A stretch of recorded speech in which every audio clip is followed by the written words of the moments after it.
Hello and welcome to the Dungeon Masters Guild House. This is a weekly podcast in which I, your host, Matthew Whitby, sit down with people all across the tabletop, RPG, and surrounding space. And this week, I'm thrilled to be joined by the creator of Josh Con themselves, Josh. That's one thing to be known for. This is my own birthday charity stream. Thanks for having me. Thank you so much for joining. How are we doing today? So far, so good. At the time of recording, I could use a little more coffee, but that's why I have a cup of coffee in front of me. Nice. No, I'm in a similar boat where in my small portion of the world, it's getting towards the evening, and I need that kind of like late afternoon, early evening kind of boost to kind of keep me awake before I eventually eat and turn into a long nap. But no, Josh, thank you so much for joining me today. But to dive straight into the meat and potatoes of it all, for the people listening, what sort of projects in the tabletop RPG space have you kind of been dipping your toes in? Yeah, so I've been doing TTRPG stuff for probably 3-4 years now. I can't keep track of time, and I can't be bothered to stop and count. So, so I've done a few things in that time. I kind of got started just doing streaming, right? Just D&D streaming. But very early in the pandemic, I had an opportunity to publish an adventure module with Mage Hand Press as charity thing, raising money early on during the pandemic to try and help folks who were out of work still be able to put food on the tables. And so that was kind of like the first, I want to say, like big thing that I did that people were like, oh, hey, there's a person who's doing things over here. Yeah. Just to double check, the title of that, was it the Dragon Flu Pandemic?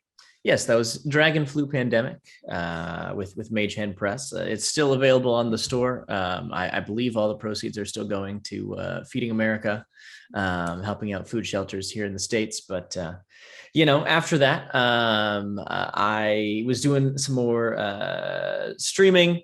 I one day made the choice to put on a really comfortable and also very colorful pair of leggings that I owned, and accidentally started a hashtag trend. I went to bed, and the next morning I woke up and it was trending, and I was like, oh, yeah. Hello. I think there's something funny about like just the way social media works and stuff like that is what defines like trending or like what kind of goes viral is never really kind of what you like hope, or like I imagine when you posted it, you're like, I just like these leggings. Look at them, Yeah, I was like, hey, these are comfy. Like, admittedly, like I took a little bit of time to like frame like a good shot and take a good picture. But like the whole reason that I had taken that particular photo was because I had agreed to contribute a photo to a TTRPG calendar project.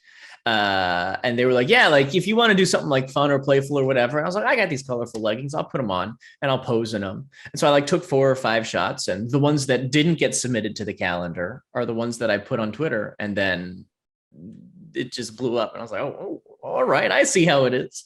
Just in was this the thirsty yes. The yes. thirsty th I'm trying to add the other t to TTT yeah RPG.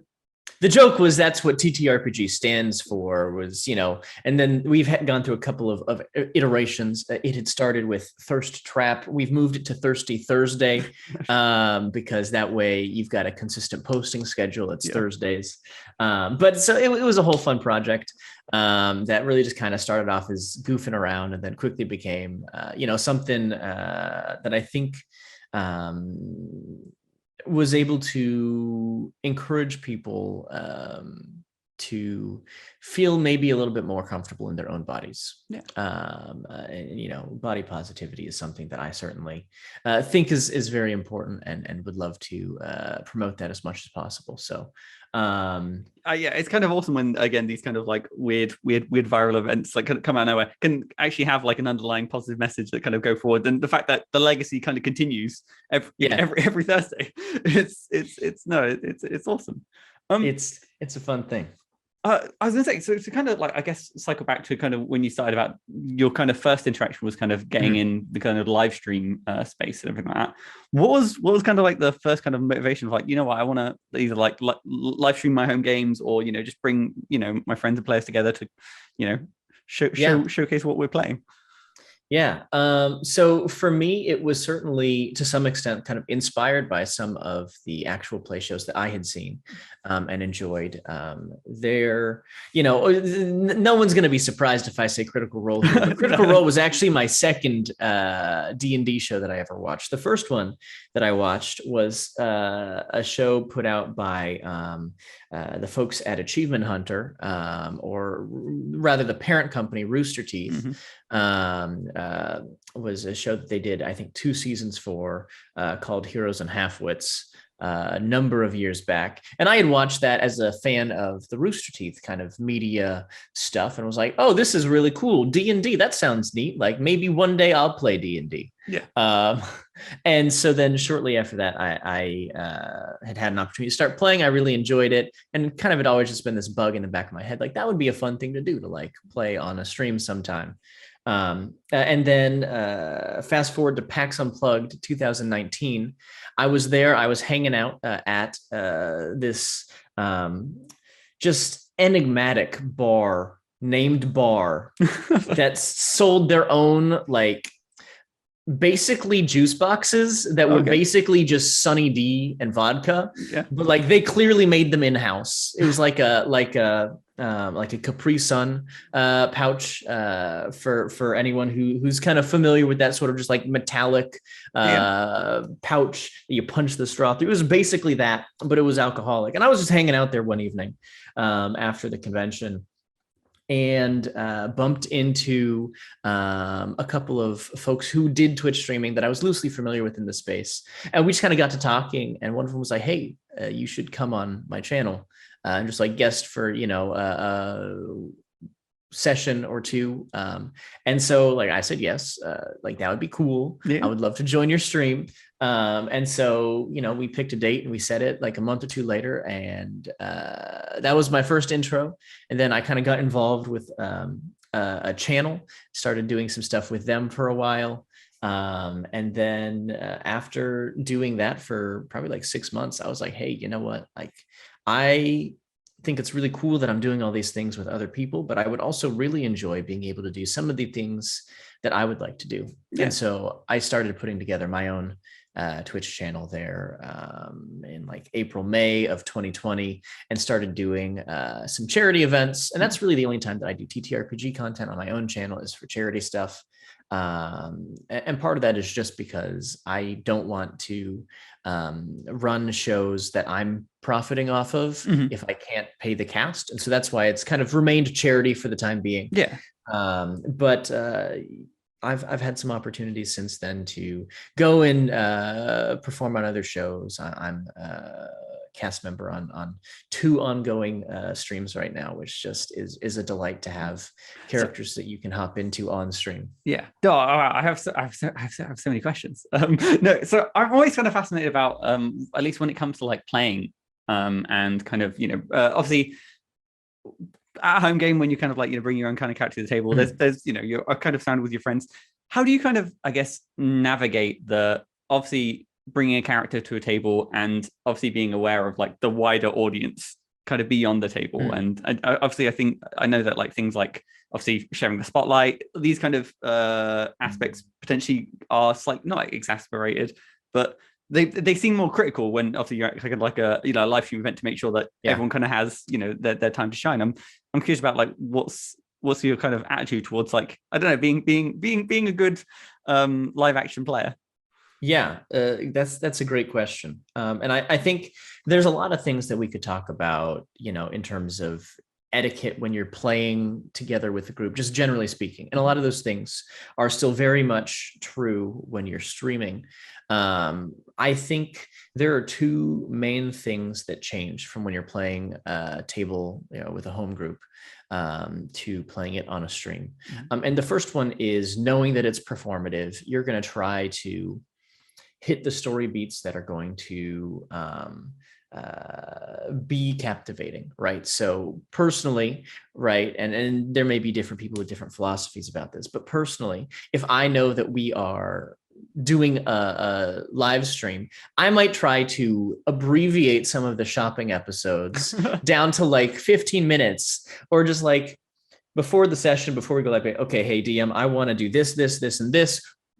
We can hand wave all of it. We don't have to go through too much of it, because I know that we want to get to the action and kind of the meat of the story. I think going slightly rabbit trail here, I think a lot of the times when spotlight sharing is hard is because someone has something very specific that they want to do, and are clinging to the way it needs to be done in their head. And I can certainly appreciate that there's a lot of value in seeing a narrative unfold in a certain way. But I think it's also important, for the sake of performing on a stream, to just be conscientious of the fact that your audience may or may not want to watch you role play through, going to the grocery store and picking up fresh produce. Is that meaningful to you? Yes, you could montage it and abbreviate it down to just the best, like just the hits, and then move on, which is, I think, one key thing that is really helpful for actual play shows to keep in mind, just to keep things moving, right? Because at the end of the day, I love watching role play. I also like it when things happen in the story. There's always a balance, like depending on like, the flow of the story. Sometimes you can have like, okay, we'll do this one shopping counter, and then you can have, anything kind of unfold as it would. But yeah, every if you have like I don't know, you unravel the shopping list and it unfolds kind of completely. Yeah, you kind of want to have that kind of balance. But then not just not just for shopping, just events in general. There are so many things that you can kind of, hand wave, and for the the viewers' enjoyment, it's so I'm curious then as well then, so having stepped both in like the player side and also on the DM side, and particularly for like charity streams and stuff like that, how would you say that you kind of approach creating an adventure for a charity event versus some of your like written adventure kind of content? Because I always, obviously, the amount of kind of preparation and kind of like reaction, it's an interesting kind of interplay. Yeah, absolutely. When I am doing session prep, my notes are very, very scarce. Like even I want to say that the most I have ever prepped for an on-stream game was a charity game that I did in like November 2020, somewhere in there, where I did a sci-fi D&D game. We were using the Dark Matter supplement from HN Press, and takes 2 seconds of context. One of the like most iconic creatures from the Dark Matter supplement is this purple squirrel with extra tails called a thwirl. And what the thwirl does is it eats through technology. So like if you have exposed wires, the thwirl will eat that, and then your ship goes dark. So they're very dangerous in space, where, if you lose power to your ship, you're all dead. And so we were doing a charity session as part of a larger charity event called Thwirl Hunt, where you're on a ship and there are thwirls running loose. And so you have to catch them. And so on the one hand, it's very cute because they're like small, adorable little purple creatures.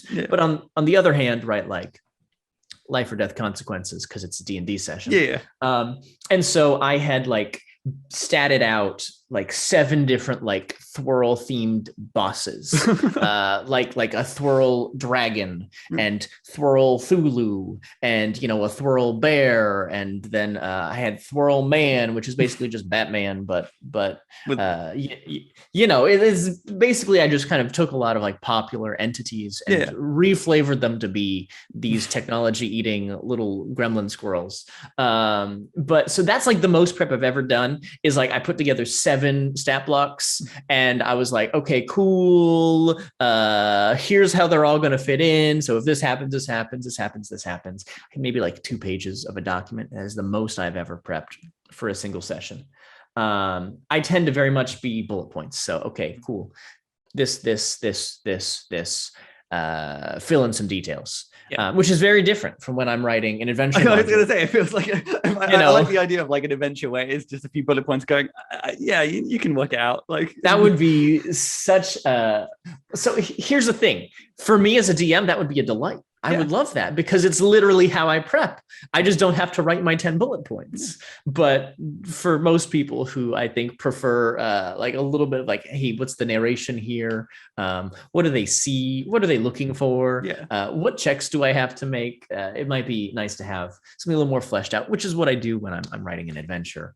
I have been very fortunate in the adventure design work that I've done to have some good mentors and role models who kind of helped me figure out that happy medium between too many words and not enough words. But you know, I certainly put a lot of detail into that when I'm going. I was gonna say it's kind of fascinating because I always feel like sometimes those kind of like bullet points, kind of abstractions, they work nicely in adventures when you're kind of offering almost like branching path beyond the scope of the adventure. It's things like, oh, you know, this I don't know, this witch that you spoke to, they have a series of other quests that, you know, they can go into, but it's kind of tangential that you can kind of give those high kind of concept bullet points.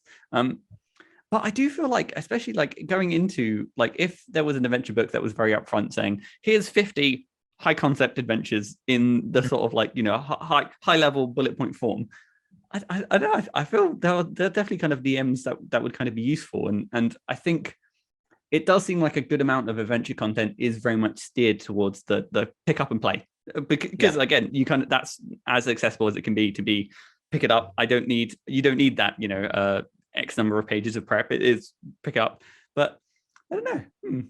I don't know if between the two of us, we've maybe invented like a mini like a new adventure tangential project.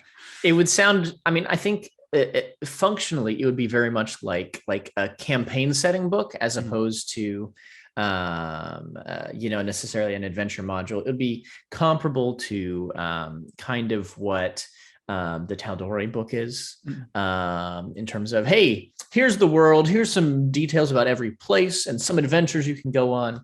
I think we're talking more like, hey, here's a whole bunch of adventure ideas and absolutely zero meat. But at the same time, you know, personally, I have the most fun as a DM when I'm taking, okay, I've got a rough idea. How do I turn this into something specific?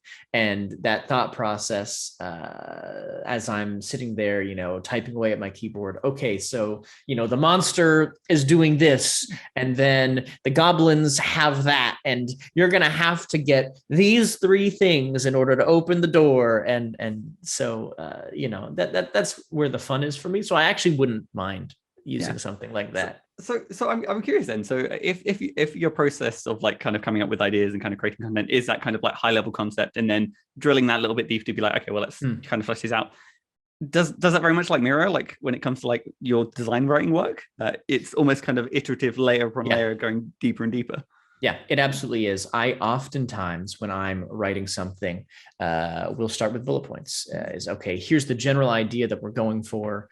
You know, here's my outline, right? Kind of borrowing from academic writing in a little ways. You know, I used to, before actually writing the final paper, would have to like present an abstract to a professor, and they'd be like, okay, yeah, sure, we like this idea, go that way, or you know what, let's tweak it. And so I still kind of do the same thing, where I'll kind of give a couple paragraph, here's what the adventure is doing, here's where it's going, here's some of the key things that I see playing into it, and then I'll take that and I'll sit on it, and I'll go and I'll kind of come back like a week later and say, okay, does this still feel like what I want to tell in this adventure? And then from there, then I'll be like, okay, cool. So let's start with section 1, right? Here's the introduction. It was a dark and stormy night when, and then, okay, cool. Let's write this section.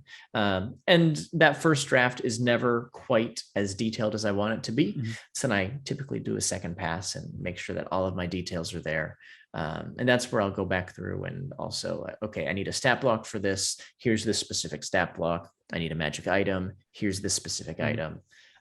Kind of saving some of the detail work for the end there once I've got the framework for those details to fit into nicely. It's interesting as well that you kind of talk about a part of your process being that kind of almost like shelving it to give you that time away from the project to come back at it almost with like fresh eyes to be like, was I on to something here, or was this just a 2 a.m. Notepad like texted document kind of thing? A lot of my best ideas come at 2 a.m., but a lot of my worst ideas come at 2 a.m. And so it's one of those coin toss things like, is it going to be a good one or a bad one? Yeah, there's always a moment of like, obviously, like you're bleary eyed. You're just like, I'm going to struggle to get back to sleep after this. So you're invested in it being a good idea. But no, so one thing I did want to say, and I noticed in looking at, your DMsGuild catalog as well as obviously your work with like Maychan Press and all that, is you haven't just done adventures, you've done like a whole range of like like bard subclasses, stat blocks. Was it the ooze player race? Yep. So one of the things that I've kind of been deliberately doing over the past couple of years here as I've gotten into writing supplements has really been I'm just pursuing the fun. Right. What sounds fun to me in this moment? Like I throughout this whole time I've had a day job. And so like I haven't necessarily needed to rely on writing for income. And so I'm going after the ideas that are fun. And while I'm doing that, I'm also kind of deliberately saying, hey, I haven't written like a compendium of stat blocks yet. Let me write a compendium of stat blocks. Yeah. Or, I would really like to try my hand at a subclass. Let's try this. I've got a fun idea. Let me flesh it out. And that's been really great for me in terms of like staying motivated to keep doing it because I don't think it's any surprise to anyone who has either done any design work themselves or to perhaps any of your listeners to hear that sometimes you'll just be grinding away on projects and some of the fun is lost as you're getting to those final moments and everything has to come together and you're over budget and you still don't have all your final pieces together and it's very, very stressful in those moments. Not to say that it's not enjoyable and that people don't love doing it, but it can be very stressful. And the type of thing that if you don't love it, it's easy to burn out on. And so I've been deliberately pursuing the fun stuff and the things that sound appealing to me to try to kind of maintain that sense of this isn't a thing that I'm doing because I love it. Yeah. And I think as well with like kind of the projects you kind of go in with that kind of like that energetic, like this is a wacky idea. I know it can seem nonsensical, but that's kind of the point of it. And kind of going in, they tend to again, sometimes some of the jokey projects that I've kind of done before and stuff like that. Obviously, they don't stretch as far as necessarily a full kind of, which is in its own way nice because there's not such thing as like project like creep or anything like that. It's within like a smaller time scale, and having something done and finishing out that is oddly enough a huge motivator for making more stuff. Just by kind of getting it kind of done and out there. I kind of completely kind of agree. I going back to kind of the point about when it comes to like I guess the slog that can sometimes come on with certain projects. I think it's in like the 100 or so like designers I've kind of spoke to and asking them about their favorite part or least favorite part of like the project. I think in throughout all of them I've had people say the start is the worst part, the middle's the worst part, the end is the worst part. It's always going to kind of hit people kind of different. So anything you can kind of do to kind of keep that momentum going. So I'm curious then. So with some of I'm torn. It's either the College of Fitness or the College of Oration. Yes. I'm curious about the kind of what was the 2 a.m. like notepad message behind some of those? So the College of Oration Bard was the first subclass that I'd ever written, and you can probably tell because like the layout and the art on it looks a little. It's clear that I did it a long time ago. I've gone through and done some brushing up, but I need to actually go and I think completely redo the layout on it. I was going to say it does have a beautiful like front cover of it's got a picture of you.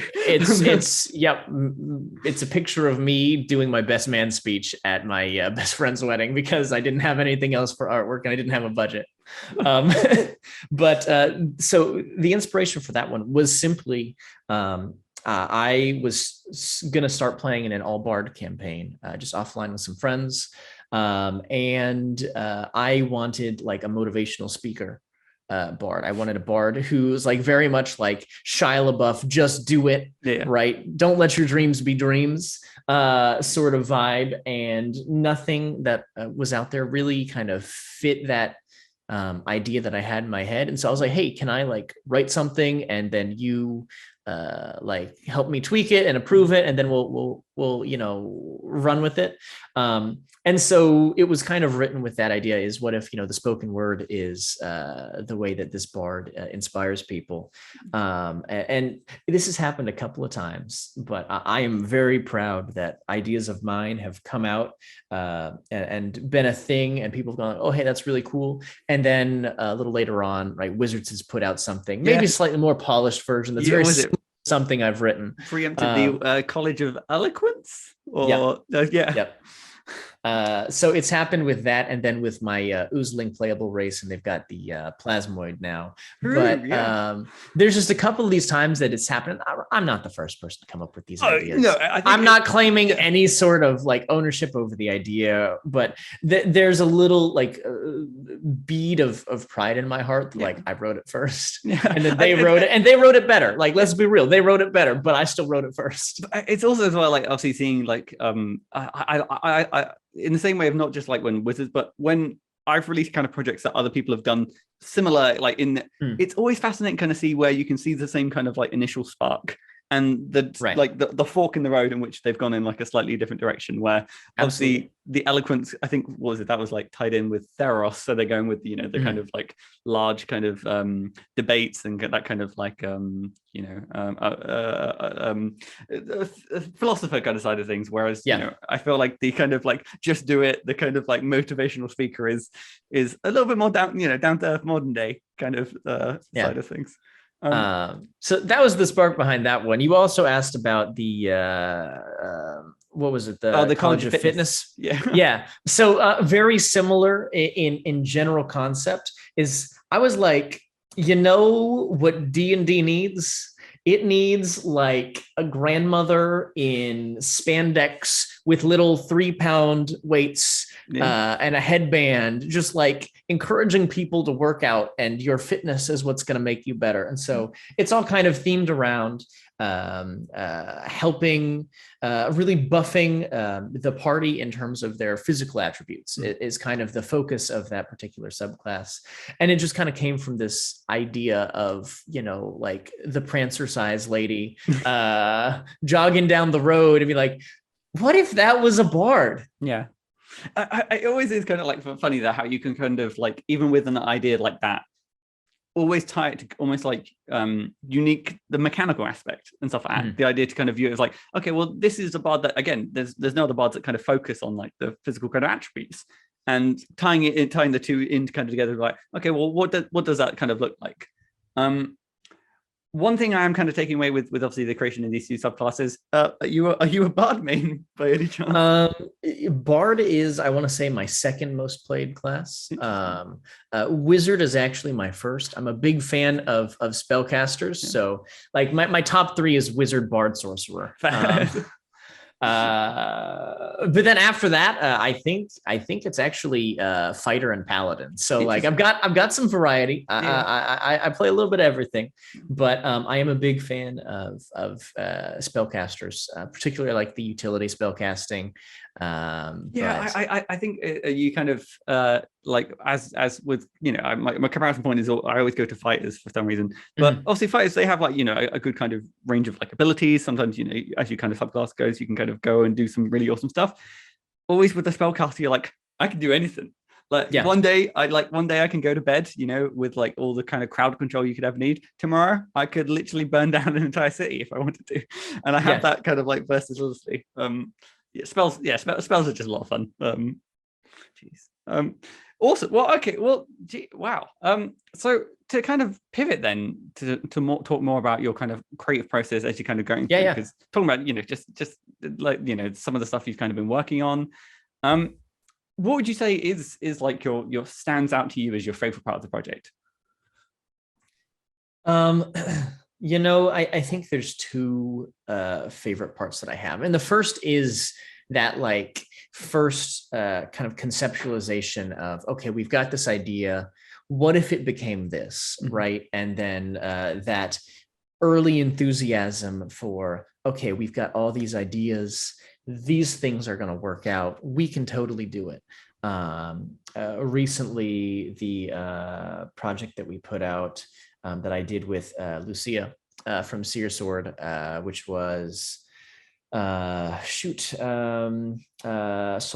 Digest of Dread, I believe. Yes. Is on the DMsGuild. That was one where we were like, hey, we were just hanging out on a Zoom call one day. We, for a while, were doing paint streams together, doing mini painting together. And we were just hanging out one evening after the stream was over, just chatting. And she was like, I've got all this artwork of scary monsters that I haven't had anything to do with. And I was like, I've got all these stat blocks for scary monsters that I haven't had anything to do with. Yeah. And we were like, oh. Wait a minute. Collaborate. And so we took the existing artwork that she had made and statted some of those creatures out. We took some of the stat blocks that I had and she did some artwork for them. And then we took some additional ideas and worked on them together to kind of craft the ideas that were there. And it was a really fun collaborative project. It was the first time that I'd really gone like 50-50 on a writing project where like it wasn't all just me. So even if I had finished a stat block or a section of flavor text was like, hey, I think this is really great, right? Like I still then was like, hey, you go check this out and let me know what you think. Yeah. And that was really beneficial as the first time I was doing that, to just kind of learn like a different creative process and a different point of view, which I think ultimately it's helpful to kind of do that thing, and then you're a little more well-rounded after the fact. So that kind of initial conceptualization where everything is coming together, you're like, oh my God, we could make this project. It could be so cool. Yeah, I'm really excited about that.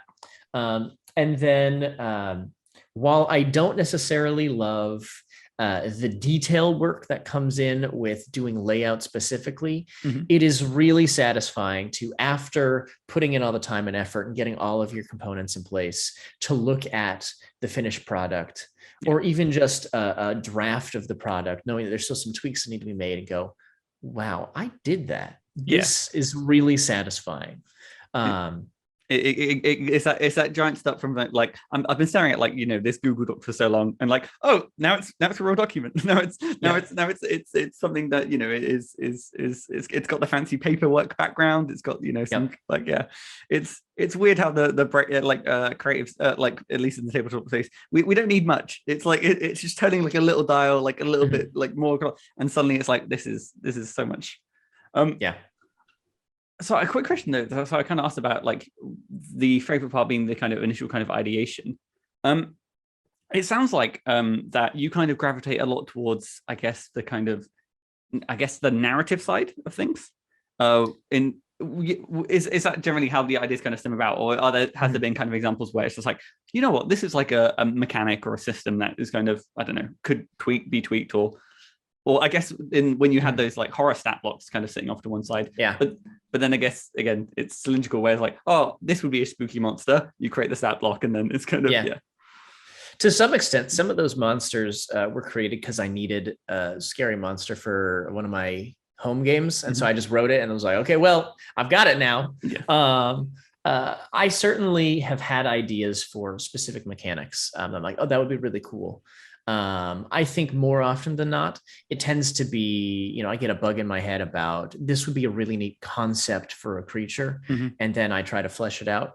But I keep a notebook with me with anytime I'm reading a book or watching a movie or playing a game or doing anything. If I just have an idea that strikes me like, oh, that would be really interesting, I just kind of jot it down.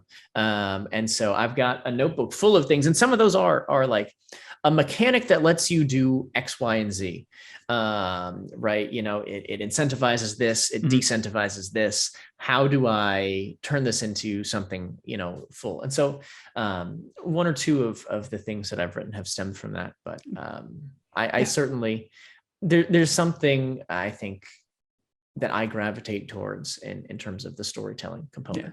I think it feels something like, at least from my kind of standpoint as well, like that process of like having that idea and working with like, that translation to mechanics is always like a really fun kind of process. But I always find that when I'm coming at it from like a systems angle, it almost feels like two halves of a brain. It feels like I tackle the problem and I have like a whole kind of like different like methodology for how I approach the project, whether it's like kind of like a cool concept first versus like a cool mechanic thing first. I am curious though, because while we did mention the digestive dread, these kind of like horror monsters, do you have like a personal favorite spooky monster out of that book? That's a good question. I know sometimes it can be like, I don't know, like choosing your favorite child. Yeah. No, there were a couple that I was really excited about. There's also one or two that didn't actually make it into the book that I was really proud of.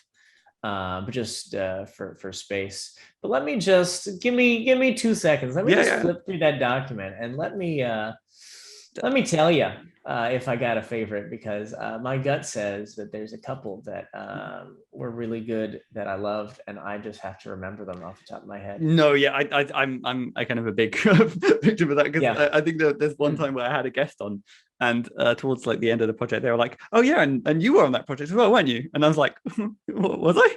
I'm like, "Oh no, that's the one thing that completely blanked from my mind." Yeah, it's one of those things that you just don't think about it for a while. Yeah, so it hasn't showed up.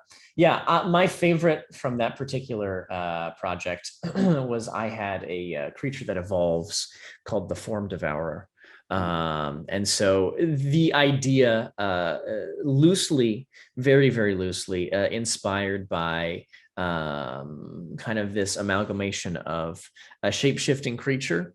And also, if you're familiar with the Expanse books or the Expanse show, the proto-molecule, I can use words, in the Expanse is something that takes matter and then transforms it into something else. Yeah. Combining that idea with the shapeshifter, this is a creature that takes matter, things that it has come in touch with, and adapts them to itself. So the creature needs to become perhaps more solid and harder to hit. It can turn itself into a giant boulder. It is perhaps trying to make a quick getaway, so it will turn itself into something more fluid, more liquid-like, in order to move quickly. So essentially, it has like almost like a catalog of options that it can kind of turn into based on what it's So So the stat block ultimately just kind of says it can do whatever it wants. Have fun with that, DM. But it's got this really just kind of neat artwork that I had commissioned for that creature well before we were going to write this supplement. I knew that I needed it on the page so that I could see it, because it was something that was super cool. And so then the cool thing is, right, like the more things that it kills and the more matters that it comes in contact with, it can eventually evolve into a large creature as opposed to a medium creature, or a huge creature instead of a large creature. And so as it does, right, it grows much stronger. And so I threw this at one point into a sci-fi game, and it was finding so many new things that it was able to take the form of a spaceship and just fly off the planet after the party, which was a phenomenal thing to see the reaction on their face. But it feels almost like a campaign like spanning enemy, where like you have numerous encounters at different points in the campaign where it narrowly manages to escape, and it comes back stronger with these new kind of forms each time. Yeah. I don't like the idea of like you leave a planet to try and get away from this thing, and it's like, oh, I'll just turn into a spaceship. That's I'm coming to get you regardless. Oh, I've seen one of those before. I can do that. Yeah. I do like the idea of like the monster being like, yeah, hold my drink. I've seen one of these. I can just turn into one. It'll be easy.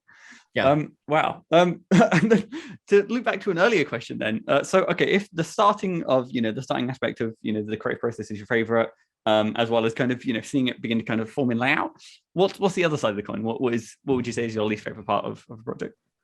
Yeah. So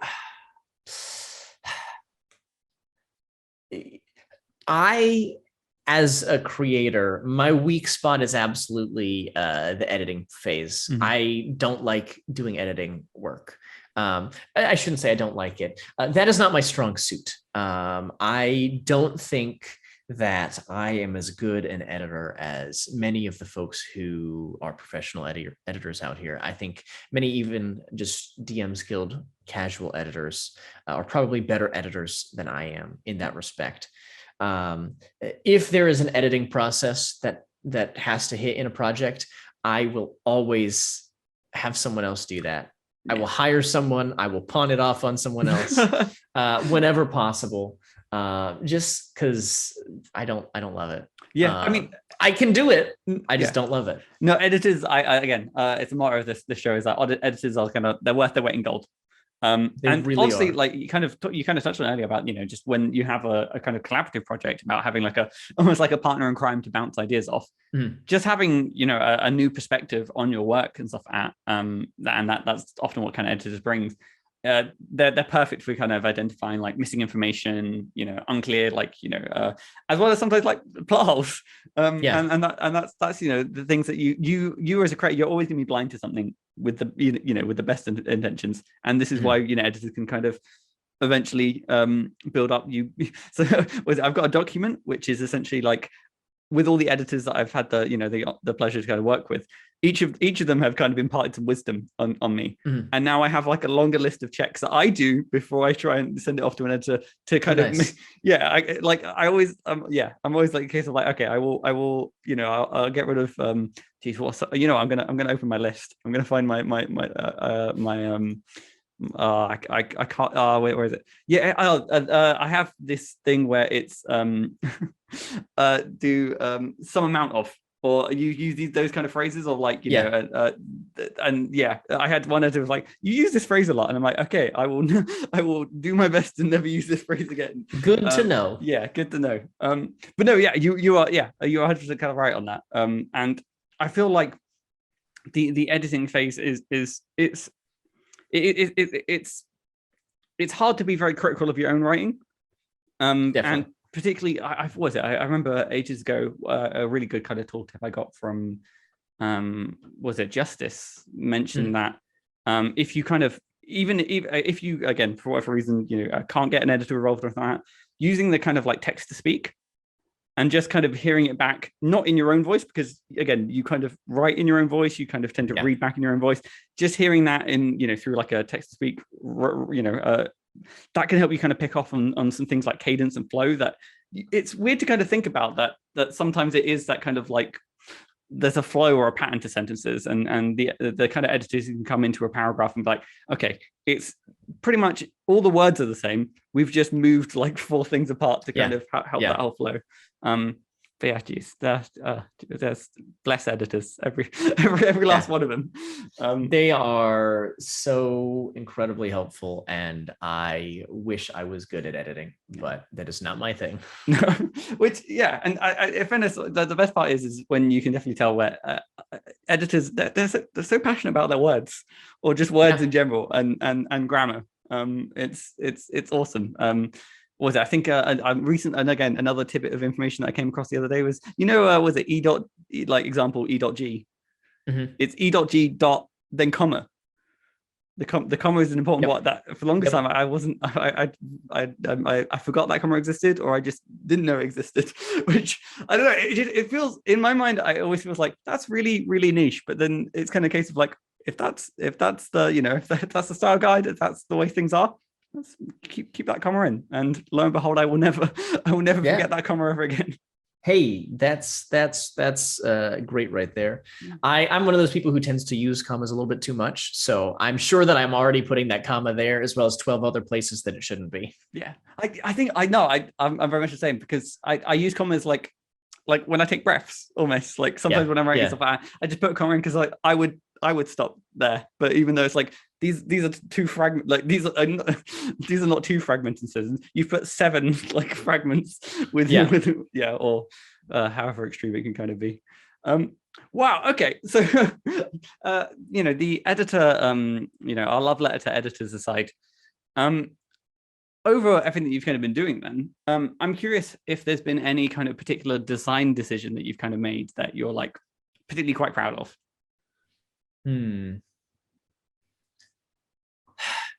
It's a good question. I think the thing that I'm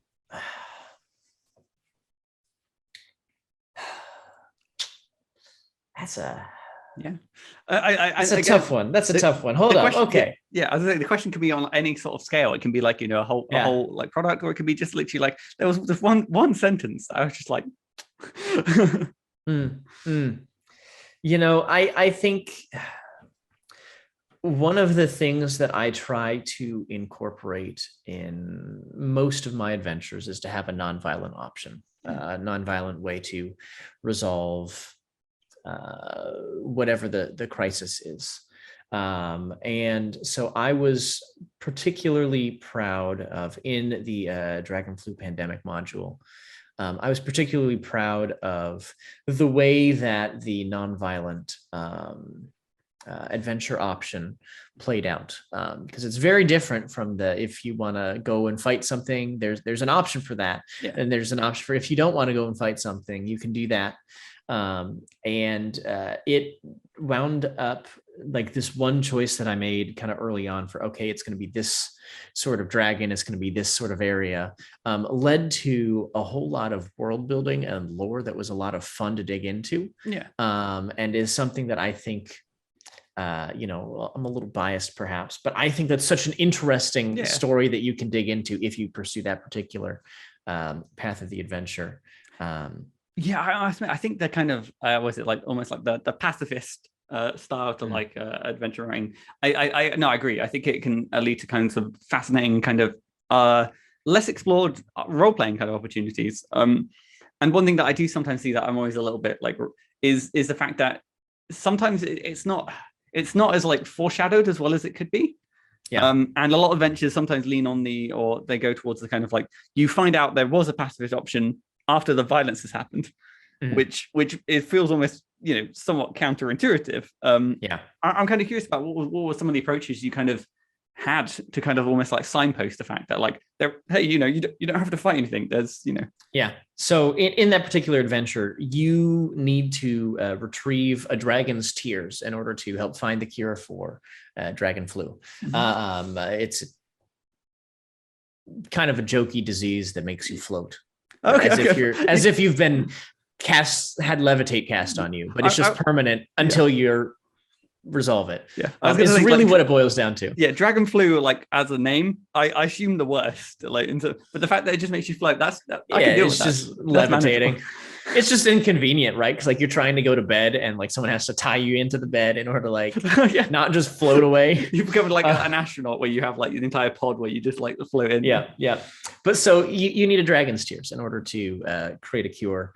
And so it was basically, look, there's a red dragon over here. We know that there's a red dragon over here. Alternatively, there's a bronze dragon that we've spotted in this city. We couldn't tell you where it is. We don't know who it is. We don't know what it is, but there's sightings. It's in this city. It's about equidistant, just opposite directions. Then I offer a little bit of tidbit about dragon information from the NPC who's sharing. This is, this particular red dragon that you're headed towards is very territorial. Probably not going to be willing to help you from what we know. And the other one is like, we have no information, but broadly speaking, if they're living in and near a city and not causing any pain, you might have a better chance there, right? And so just trying to give some clues. Hey, like you could have a non-violent option there. And then fascinating. I love the fact that offering like again a divergent path almost to that kind of extent. Because there is always like sometimes in some of the adventures I've been writing, I almost have to fight the urge to do divergent path because each you're doubling your content in the same way. Like that means the Dragon Flu pandemic. It's 2 adventures in 1. You can come back. It could be. Awesome. And I think with it as well. With our bronze dragons, are they the ones who, if they do have a horde, they collect bards? Or am I thinking of? So bronze dragons are known for wanting stories and they're like, at least as it's laid out in the monster manual, they're very intrigued by like ships and like large scale like organizational things for like the military, like movements and supply lines. Like they're very into some of those sort of things, which is like just kind of a cool like hyper fixation. Like I'm like, that sounds cool to me. I could be a bronze dragon. I like the idea of like like there's the part of like they really like stories enough to be moved to tears about them. maybe there's a way. No, that's awesome. I particularly love again the one of the project is for like a fantastic cause and being able to kind of go in and kind of have an adventure that offers such divergent paths but still kind of captures two kind of core styles of D&D. I think you really kind of hit the mark with that. To segue that into my final question about kind of like your creative process as a whole then, over everything that you've done, what would you say is like a lesson that you kind of like, again, like some of my editing lessons about E.G. comma, what's like a lesson that you kind of like carry on with each kind of future project?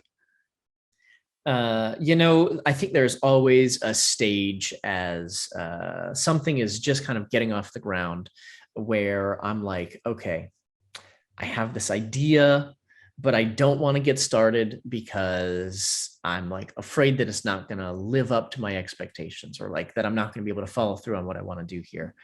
And time and again, I will push off getting started. I will procrastinate. I will not do it because I'm like worried that it's not going to be the thing that I want it to be. And so I think the lesson that I have just kind of continually learned is just sit down and write the thing. Even if it's not perfect, even if it requires some editing. I know I don't love editing, but I would still rather have something to edit than nothing to edit. And so it's really just like sit down and do the thing. There is a lot of great ideas out there, and there are a lot of people with great ideas, but until you actually take your idea and turn it into a thing that other people can see and experience and enjoy themselves, it's not, you don't have something to present to people, right? Like you can share ideas, but it's just an idea. I would rather share a physical thing, right? Like here's read the document. I mean, was it? Kind of like was it the saying of like, perfect is the enemy of done.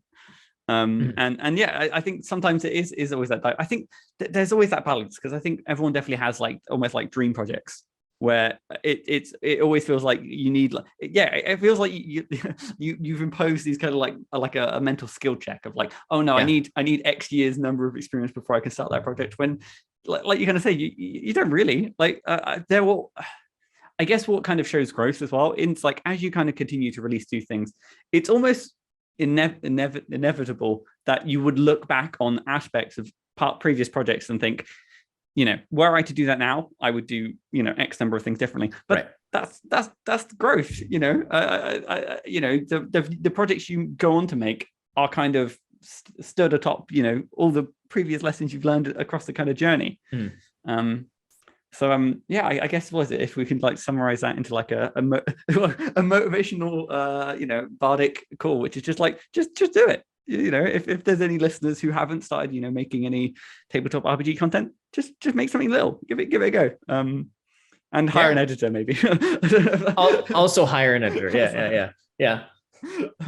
No, awesome. Well, that's a nice little message. So then I guess as well, to pull back from your creative process and then look more of the tabletop RPG industry as a whole, having kind of worked with a number of like third-party publishers, being involved in like a lot kind of live streams and everything like that, who would you say are like some of the sources in the tabletop RPG industry or community, community industry, that are like points of inspiration for you? There's certainly a few. One of the things that I loved working with Lucia and love about her in particular is if she has an idea, she just goes for it. And that's very true with how, as a just very like individual one person, right? She as an individual, a single human being was like, hey, I would like to write an entire book, an adventure setting for Filipino culture, because that's something that we need. And she sat down and put together a team, assembled a phenomenal crew to make the Islands of Sinauna. She did this all by herself before she was old enough to drink. And that is, I look at that and I go, how are you not like running the world at this point? Yeah. You literally just by sheer force of will created this massive book to happen. And it is one of the most well-written books that I think we've seen in the past couple of years. Definitely one of the top third-party books, maybe one of the best books, period. Just phenomenally well-written book. That she's basically made happen with a shoestring budget and sheer willpower, and I have so much respect for that. I guess what is it? The thing is like the reason why they weren't off ruling the world is because they were so determined on this book. It was literally Jeez. So I have so much respect for Lucia just making something out of nothing and pulling that together. I would say additionally, I've got a lot of respect for the hustle and hard work that folks like B. Dave or Satine put into everything that they do, right? Like if you ever sit down and talk with one of them, or even if you're just passively watching their Twitter, you can tell that they are swamped, going from engagement to engagement to engagement, thing to thing to thing, working on so many projects. And I oftentimes on days when I am not feeling particularly motivated, I will go back and just like take a moment to admire the hard work that they're putting in and then say, that's right. I wish I could be like that, but I'm not there yet because I'm not working as hard as they are yet. And so it's kind of like a motivational thing for me to be like, hey, if I want to achieve cool things and do cool things, I need to put in the work to get there. I think that's almost like a trend of everyone you kind of like mentioned is the fact that ongoing thing of just I think was a good amount of dedication always kind of like bleeds through into your work, and that second, that almost like that commitment to the cause, it can be like a motivator to like see people kind of succeed and be happy and be almost not, I don't know if proud is the right word, but just feel that kind of like that happiness of seeing them succeed and feel that you yourself can also achieve something kind of similar.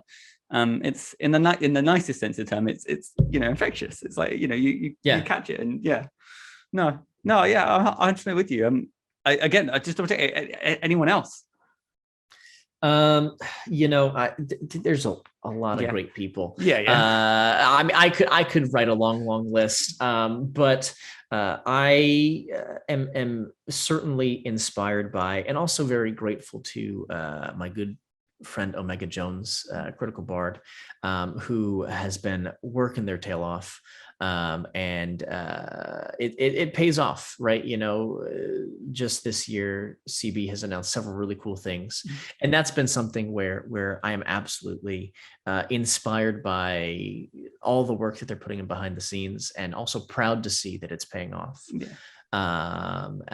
And last but not least, I'll cut the list short. Lauren Urban, who is currently the content coordinator with Idle Champions, but you know, you may know her from Here's the Plains. Is doing a lot of the Demi-Plane streams right now, but also some of the CNE games streams.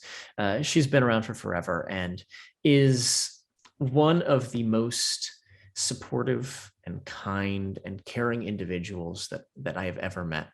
And that genuine love for people, I think, is what sets her so uniquely apart.